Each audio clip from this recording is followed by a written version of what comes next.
There is a new way to deal with garden pests, and it has nothing to do with chemicals. It has nothing to do with fertilizer. It has nothing to do with anything you would find at a garden center. And almost nobody in the gardening world is talking about it. Have you ever looked at your plants and wondered why the pests keep coming back no matter what you spray? Why you keep spending money on products that promise results and deliver disappointment? The answer is not a better chemical. The answer is something that has been sitting in your medicine cabinet this entire time, probably forgotten behind the bandages and the cold medicine, costing about $1. That thing is 3% hydrogen peroxide. And before you click away, hear this out.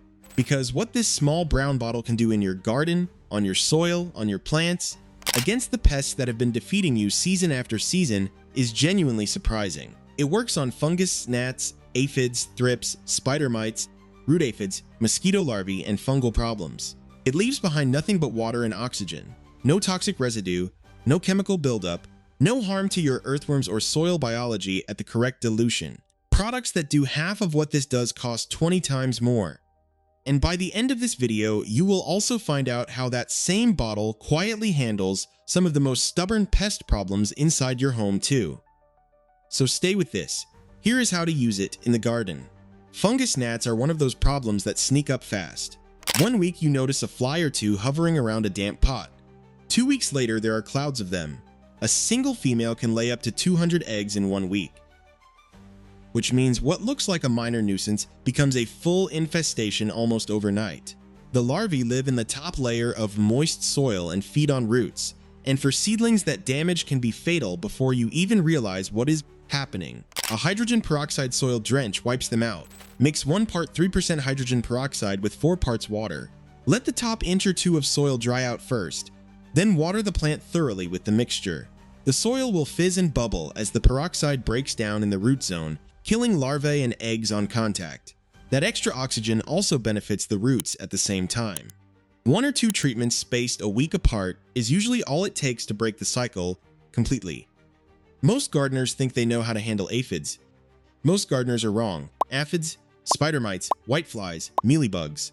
These soft-bodied pests are quietly destroying gardens every single day while people spray expensive chemicals that poison the soil and wipe out the beneficial insects doing free pest control work for them. Mix 1 tablespoon of 3% hydrogen peroxide into 1 gallon of water. Spray it directly onto affected plants. Make sure to hit the undersides of the leaves where these pests hide and feed. Always do a spot test on a single leaf first, and wait a day before treating the whole plant. Only spray in the early morning or late evening because direct sunlight combined with peroxide can burn leaves. And never spray on open flowers.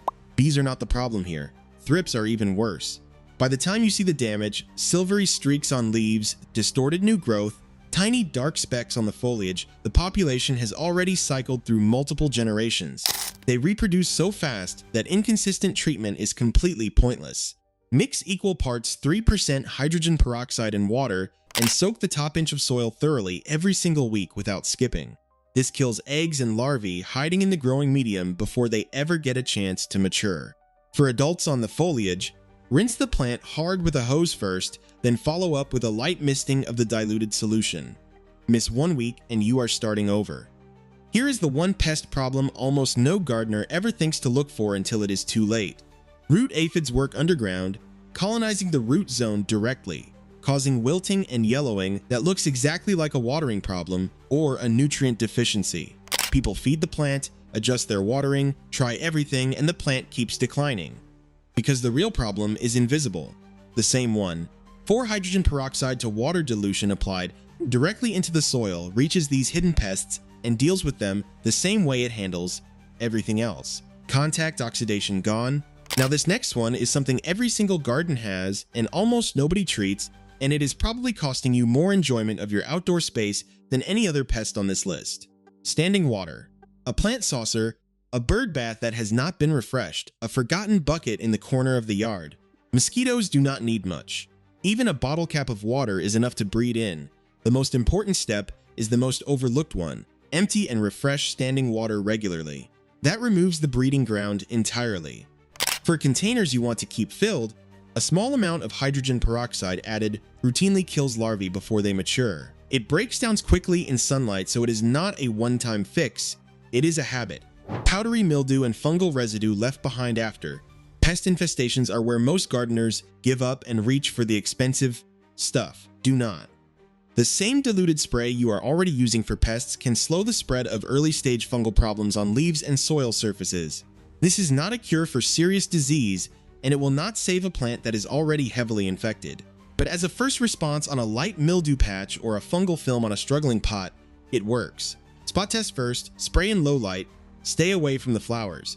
That same bottle does not stop being useful when you walk back inside, because the same properties that make it work in the garden make it work on some of the most stubborn indoor pest problems too. Drain flies breed in the organic slime that builds up inside pipes, and most people have no idea they have them until there are dozens hovering around the sink. Pour a cup of 3% hydrogen peroxide straight down the drain, let it sit overnight, flush with hot water, and repeat daily for a week. The fizzing action breaks down the buildup and kills eggs and larvae in the process. Ant trails in the kitchen respond to a diluted peroxide. Spray the same way the ants in your garden do. It kills them on contact and destroys the scent trails, guiding the rest of the colony toward your food. It will not eliminate a nest, but it stops the immediate invasion without putting harsh chemicals on your countertops. Small mold spots on grout, tile, or windowsills are no match for undiluted 3% hydrogen peroxide. Spray it directly onto the surface, let it sit for 10 to 15 minutes, and scrub clean. Unlike bleach, it penetrates porous surfaces and kills mold at the root. For any mold area larger than roughly 3 by 3 feet, call a professional. Never mix hydrogen peroxide with vinegar under any circumstances. That combination produces toxic fumes.